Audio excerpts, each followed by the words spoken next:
Hi, welcome you to learn English. Are you watching? நீங்கள் கவனித்துக் கொண்டிருக்கிறீர்களா? இது கேள்வி. இதுக்கு ரெண்டு பதில் சொல்லணும். ஆம், நான் கவனித்துக் கொண்டிருக்கிறேன். இல்லை, நான் கவனித்துக் கொண்டிருக்கவில்லை. பாசிட்டிவ்ல ஒன்று, நெகட்டிவ்ல ஒன்று. நீங்கள் கவனிச்சுக்கிட்டு இருக்கீங்களா அப்படின்னு நம்மளை பார்த்து யாராவது கேட்டாங்கன்னா, நான் கவனித்துக் கொண்டிருக்கிறேன் அப்படின்னு சொல்லுவோம். அப்போ நான் அப்படிங்கிறதுக்கு ஐ வந்துச்சுன்னா ஆம் வந்துடும். எஸ், ஐ ஆம் வாட்சிங். நோ, ஐ ஆம் நாட் வாட்சிங். நீங்கள் என்ன கவனித்துக் கொண்டிருக்கிறீர்கள்? அதுலேருந்து ஒரு கொஸ்டின். வாட் ஆர் யூ வாட்சிங்? நீங்கள் என்ன கவனித்துக் கொண்டிருக்கிறீர்கள்? ஸோ ஆர் யூ வாட்சிங் அப்படிங்கிறது verbal question. What are you வாட்சிங் அப்படிங்கிறது WH டைப் கொஸ்டின். இந்த மாதிரி ஒரு எக்ஸசைஸ் இந்த வீடியோவில் பண்ண போகிறோம். I welcome you to this channel சென்டாக்ஸ். Spoken English videos, English grammar explanation வீடியோஸ்லாம் அந்த சேனல் அப்லோட் பண்ணியிருக்கேன். ப்ராக்டிஸ் பண்ணிட்டே இருங்க, ஷியராக டெவலப்மெண்ட் இருக்கும். Is he speaking? அவர் பேசிக்கொண்டிருக்கிறாரா? இந்த சென்டென்ஸ், அதாவது இந்த கொஸ்டின் ப்ரெசன்ட் கண்டினியூஸ் டென்ஸில் இருக்குது. அந்த செயல் நடந்துகிட்டு இருக்குது. Is he speaking? அதுக்கு பதில் பாசிட்டிவில் ஒன்று, நெகட்டிவில் ஒன்று. அதுக்கப்புறம் WH டைப் கொஸ்டின் ஒன்று க்ரியேட் பண்ணணும். அவர் என்ன பேசி கொண்டிருக்கிறார் அப்படின்னு. ஸோ வீடியோ பாஸ் பண்ணிவிட்டு ட்ரை பண்ணுங்கள். ஈஸியாக இருக்கும் இந்த எக்ஸசைஸ். வீடியோ பாஸ் பண்ணிவிட்டு ட்ரை பண்ணுங்கள். ஆன்சர் ஃபியூ செகண்ட்ஸில் டிஸ்பிளே ஆகும். Is he speaking? அவர் பேசி கொண்டிருக்கிறாரா? எஸ், ஆமாம். He is speaking. அந்த இஸ் ஹீ அதை ரீப்ளேஸ் பண்ணாலே ஆன்சர் வந்துடுது. He is speaking. No, he is not speaking. So இந்த ஸ்பீக்கிங் அப்படிங்கிறது கண்டினியூஸ்.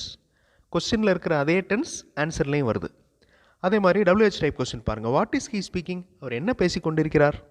அடுத்து ஒரு verbal question. Will you eat? நீங்கள் சாப்பிடுவீர்களா? Will you eat? ஆம், நாங்கள் சாப்பிடுவோம். இல்லை, நாங்கள் சாப்பிட மாட்டோம். நீங்கள் என்ன சாப்பிடுவீர்கள்? வீடியோ பாஸ் பண்ணிவிட்டு ட்ரை பண்ணுங்கள். ஆன்சர் ஃபியூ செகண்ட்ஸில் டிஸ்பிளே ஆகும். வில் யூ ஈட் இது ஃபியூச்சர் டென்ஸில் இருக்கிற கொஸ்டின். நீங்கள் சாப்பிடுவீங்களா? Yes, we will eat.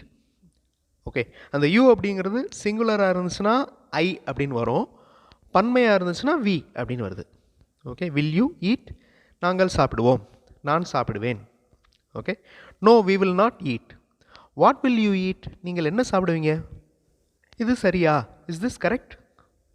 ஆம், இது சரி. இல்லை, இது சரியில்லை. எது சரி? வீடியோ பாஸ் பண்ணிவிட்டு ஃப்ரேம் பண்ணுங்கள். கண்டிப்பாக உங்களால் முடியும். ட்ரை பண்ணுங்கள். ஆன்சர் ஃபியூ செகண்ட்ஸில் டிஸ்பிளே ஆகும்.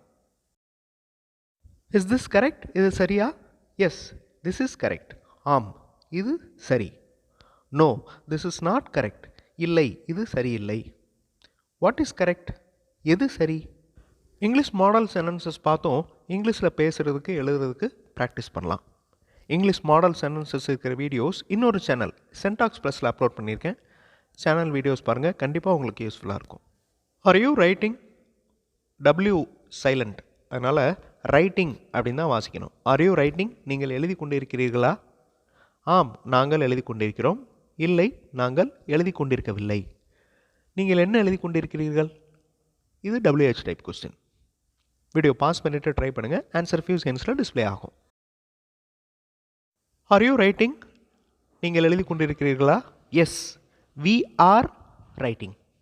ஸோ நான் முதல்ல சொன்ன மாதிரி அந்த யூ அப்படிங்கிறது சிங்குலர், நீ. பன்மை, அதாவது ப்ளூரல், நீங்கள். ஓகே. ஸோ நாங்கள் எழுதி கொண்டிருக்கிறோம், வி ஆர் ரைட்டிங். அதுவே ஒருத்தர் எழுதிட்டு இருக்கிறாருன்னு வச்சுக்கிறோம். அவர் எப்படி பதில் சொல்லுவார்? ஐ am writing. Yes, I am writing. Yes, we are writing. No, we are not writing. No, I am not writing. What are you writing? நீங்கள் என்ன எழுதிட்டு இருக்கீங்க? Do you know? உங்களுக்கு தெரியுமா? உனக்கு தெரியுமா? ஆம், எனக்கு தெரியும். இல்லை, எனக்கு தெரியாது. உங்களுக்கு என்ன தெரியும்? இது WH type question. Video pause பண்ணிட்டு ட்ரை பண்ணுங்கள். ஷியூராக அவங்களால முடியும். ட்ரை பண்ணி பார்த்தீங்கனாலே உங்களுக்கு தெரியும். ஆன்சர் ஃபியூ செகண்ட்ஸில் டிஸ்பிளே ஆகும். Yes, I know. ஆம், எனக்கு தெரியும். No, I do not know. இல்லை, எனக்கு தெரியாது. What do you know? உங்களுக்கு என்ன தெரியும்? WH type question. What do you know? எப்படி உங்களுக்கு தெரியும் அப்படின்னா how do you know? Do, does. இந்த டூ ப்ளூரல், பன்மைக்கு யூஸ் பண்ணுவோம். டஸ் சிங்குலர், ஒருமைக்கு யூஸ் பண்ணுவோம். இங்கே வந்து ஹீ அப்படிங்கிற வார்த்தை ஒருமை, அவர். ஓகே. Does he speak? அவர் பேசுவாரா? அவர் பேசுகிறாரா? ரெண்டுக்குமே டஸ் ஹீ ஸ்பீக் தான். வீடியோ பாஸ் பண்ணிவிட்டு ட்ரை பண்ணுங்கள். கண்டிப்பாக உங்களால் முடியும். ஆன்சர் ஃபியூ செகண்ட்ஸில் டிஸ்பிளே ஆகும். இங்கே நல்லா பாருங்கள், இது ப்ரெசன்ட் டென்ஸ். இந்த ப்ரெசன்ட் டென்ஸ் ரூல் இங்கே அப்ளை ஆயிருக்கு. Yes he speaks.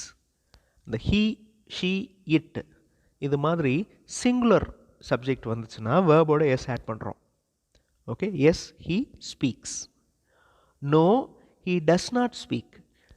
He does not speak இங்கே நாட் வந்திருக்கிறதுனால, அதாவது நெகட்டிவ் சென்டென்ஸாக மாறினதுனால இங்கே வேர்போட எஸ் ஆட் ஆகலை, அதுக்கு பதிலாக டஸ் வந்துருச்சு. No he does not speak. What does he speak? அவர் என்ன பேசுவார்? டூ டஸ் டிட் இந்த 3 வார்த்தைகளை ஃபாலோ பண்ணுற வேர்ப் ப்ரெசன்ட் ஃபார்மில் தான் இருக்கணும். அதாவது ஸ்பீக் அப்படிங்கிறது present form, past form spoke, past participle spoken. இந்த டூ டஸ் டிட் இதை ஃபாலோ பண்ணுற வேர்ப் கண்டிப்பாக ப்ரெசன்ட் ஃபார்மில் தான் இருக்கணும். Does not speak, did not speak, do not speak அந்த மாதிரி இருக்கணும். Again another one. Did he take? அவர் எடுத்தாரா? டிட் அப்படிங்கிறத பார்த்த உடனே நீங்கள் பாஸ்ட் டென்ஸ் அப்படின்னு கண்டுபிடிச்சிடலாம். இந்த ரூல் நல்லா ஞாபகம் வச்சுக்கணும். டூ ப்ளூரல் பன்மை, டஸ் சிங்குலர் ஒருமை. இந்த ரெண்டுமே டூ டஸ் இந்த ரெண்டுமே ப்ரெசன்ட் ஃபார்ம். பாஸ்ட் ஃபார்மில் டிட், சிங்குலருக்கும் டிட்டு தான், ப்ளூரலுக்கும் டிட்டு தான். Did he take? அவர் எடுத்தாரா? ஆம் அவர் எடுத்தார். இல்லை அவர் எடுக்கவில்லை. அவர் என்ன எடுத்தார்? வீடியோ பாஸ் பண்ணிவிட்டு கொஸ்டின்ஸ் ஃப்ரேம் பண்ணுறதுக்கு ட்ரை பண்ணுங்கள். ஆன்சர் ஃபியூ செகண்ட்ஸில் டிஸ்பிளே ஆகும். Did he take? அவர் எடுத்தாரா? ஸோ இங்கே டிட்டை ஃபாலோ பண்ணுற வேர்ப் பாருங்கள் ப்ரெசன்ட் ஃபார்மில் தான் இருக்குது. நான் முதல்ல சொன்ன மாதிரி டூ டஸ் டிட் இந்த 3 வார்த்தைகளை ஃபாலோ பண்ணுற வேர்ப் கண்டிப்பாக ப்ரெசன்ட் ஃபார்மில் தான் இருக்கணும். பட் இந்த கொஸ்டின் எந்த டென்ஸ்? Past tense. ஓகே, டேக்கோட பாஸ்ட் டென்ஸ் என்னது? டுக். பாசிட்டிவ் ஆன்சரில் பாருங்கள், எஸ் ஹீ டுக். ஓகே, அங்கே டுக்குன்னு வருது, டேக்கோட பாஸ்ட் டென்ஸ் டுக் அப்படின்னு வருது. நெகட்டிவ் ஆன்சரில் பாருங்கள், no he did not take. ரெண்டுமே பாஸ்ட் டென்ஸ் தான். எஸ்ஸில் வர்றப்ப டைரெக்டாக பாஸ்ட் ஃபார்ம் வேர்ப் வருது. நோவில் வர்றப்ப டிட்டு வந்துடுது, டிட்டை ஃபாலோ பண்ணி ப்ரெசன்ட் ஃபார்ம் வேர்ப் வந்துடுது. ஸோ இது ரொம்ப important. No he did not take. What did he take? அவர் என்ன எடுத்தார்? What did he take? இந்த மாதிரி ப்ராக்டிஸ் உங்களுக்கு கேள்வி, அதாவது கொஸ்டின் ஃப்ரேமிங் ஸ்கில் அதை டெவலப் பண்ணும். அதுக்கு எப்படி பதில் சொல்லலாம்? எஸ் அப்படின்னு சொல்லலாமா, இல்லை நோ அப்படின்னு சொல்லலாமா, தென் WH டைப் கொஸ்டின் எப்படியே மாற்றலாம். ஸோ இந்த மாதிரி sentence framing skill, question framing skill நல்லா டெவலப் ஆகும். ஸோ நம்ம கேஷுவலாக ப்ராக்டிஸ் பண்ணலாம். ஏதாவது ஒரு சென்டென்ஸ் எடுத்துக்கோங்க, அதை கொஸ்டினாக மாற்றுங்க, அதுக்கு நெகட்டிவ் ஆன்சர் பாசிட்டிவ் ஆன்சர் கண்டுபிடிங்க. அடுத்த வீடியோவில் இன்னொரு இன்ட்ரெஸ்டிங்கான கிராமர் எக்ஸ்ப்ளனேஷன், இன்ட்ரெஸ்டிங்கான கிராமர் எக்ஸசைஸோடு பார்க்கலாம். தேங்க்ஸ் ஃபார் வாட்சிங் and thanks for your valuable comments.